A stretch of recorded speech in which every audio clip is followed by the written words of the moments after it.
Welcome to the TopRank Marketing Digital News. I am Joshua Knight.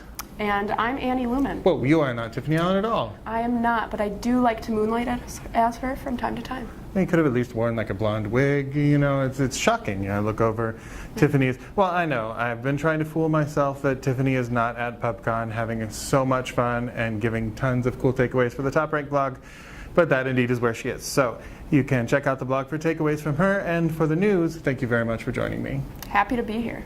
So our first story this week is something that's just kind of fun and unique for marketers. Facebook has rolled out these 3D photos. Have you seen any of these yet? I have not, no. You must not be following like the latest cutting-edge visionary dudes on the Facebooks, but No. Are there any cutting-edge visionaries left on Facebook? Or just me? Anyway, Don't know. so these things, you can take a photo in portrait mode with the iPhone 7 or higher, and then Facebook's AI elves and gnomes will kind of figure out what's supposed to be around the corner. So if you kind of imagine if you're just kind of looking like that, up and down, just a little tiny bit, but just enough to kind of catch your attention. So this is something that's brand new. I think it's really attention grabbing. If you're a marketer, I think just the value in this is the novelty. I did spend like way more time looking at somebody's dog than I usually would on Facebook, because I could go, ooh, how did it know that the dog had a stripe on its side? Ooh. So just that little thing, give you a little more time on page, have people talking about the cool things your brand can do. Awesome. Well, speaking of social media, our next story is all about Snapchat. Snapchat released some data on their users' shopping habits. Most importantly, they revealed that Snapchatters are 20% more likely to make a mobile purchase. I think if I work for Snapchat, that's going to be something I want to say to marketers. Yeah, absolutely.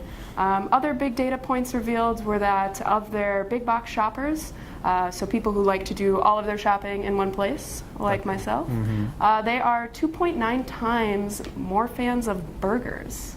And they're also 1.8 times more likely to be fans of tech and gadgets.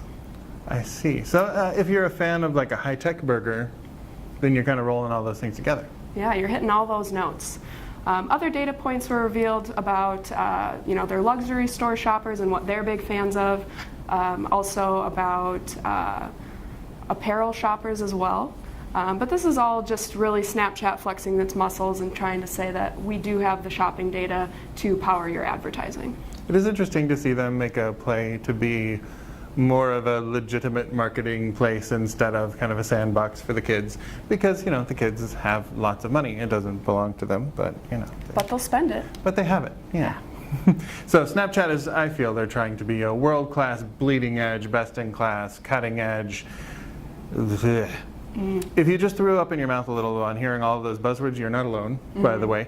There is actual scientific data to back that up. PR firm Bospar and Propeller Insights got together, and they asked 1,000 B2B decision makers, which to me is another buzzword. Probably. Anyway, those decision makers, a little bit of corporate synergy there, to find the buzzwords that they didn't like. So 88% of these folks, not surprisingly, said that cliches can harm your company's credibility. And the top offenders are in order: disruptive. Ooh. If everything is disruptive, then nothing is. And let's be honest, there were a few disruptors. Uber was a disruptor, Airbnb. Nobody's going to disrupt like pizza. No. It's just, and bleeding edge was definitely one, world class and best in class and cutting edge. So it seems like we're getting to the point where people are seeing through these buzzwords, and they know that they don't really mean anything. Like best in class is kind of an empty phrase. So I would say, let your solution speak for itself. Just show how awesome you are and show how unique you are by not talking like everybody else. And it's that authenticity thing. Keep it real and you won't have that buzzword problem. Absolutely. Good lesson for us all there, I think. And what is digital marketing news without covering something Google related? New this week, there's a new design for ads that appear in the Google Discover, previously known as Google Now or Google Feed. And that was the feed that showed up in the homepage of the Google app as you opened it on your mobile phone.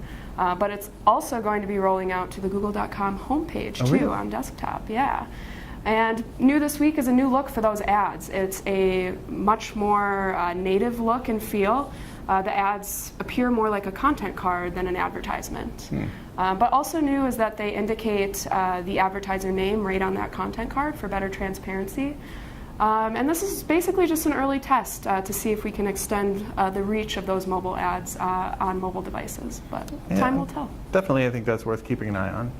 Yeah, of course. So finally, we have a report from Dun & Bradstreet. Yes. The data professionals there have their 6th annual B2B marketing data report. They talked to 250 B2B professionals, and what were some stats that jumped out at you there?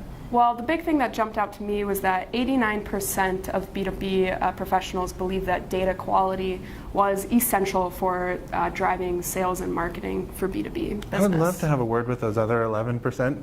Like, data quality, schmata quality. Not important. But even more shocking is that 49% of those professionals aren't confident in their data quality, showing a little bit of a disconnect already, and only 11% are extremely confident in that data quality. So yeah, it does seem like we have some work to do, even if you dig down into the marketing practices that are using that data. 88% said they believe that data is crucial for account-based marketing, which it totally is. And that disconnect in having that quality data may explain why they found only a third are executing on account-based marketing. So I think we're kind of hitting that trough of disillusionment with ABM that was supposed to be the thing, the future of marketing, and I still think it is. I just think it's going to take some getting there, and that's going to take some data management. Only 50% said they're using analytics to drive their market prioritization and identification. That's down from last year. It was 70%, 50% now. And 37% said that aligning sales and marketing around their data is very difficult. And only 8% said that's not at all difficult. So there are a lot of issues that are happening around data. I think this report, more than anything, shows that we have some growing pains with data.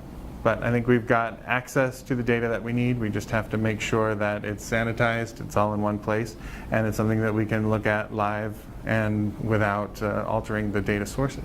Yeah, absolutely. Kind of like the cool dashboards that a certain agency has for their clients that are custom and updated live in real time. Well, I don't want to get too far into that. But anyway, please do take a look at the blog for our latest PubCon coverage and all kinds of cool stuff from all of us. If you're enjoying the videos or you hate them but you can't stop watching, please do hit the subscribe button and ding the bell so you will get notifications every time we make a new one. And you can find us on Twitter at TopRank, and you can find me at Nitewrites. That's NITEWRITES. And you can find me on Twitter as well. My Twitter handle is @AnnieLuman, ANNIELEUMAN. Thanks for tuning in, and thank you for joining me. Happy to do it. Always happy to join you, Josh. And we'll see you next time. All right.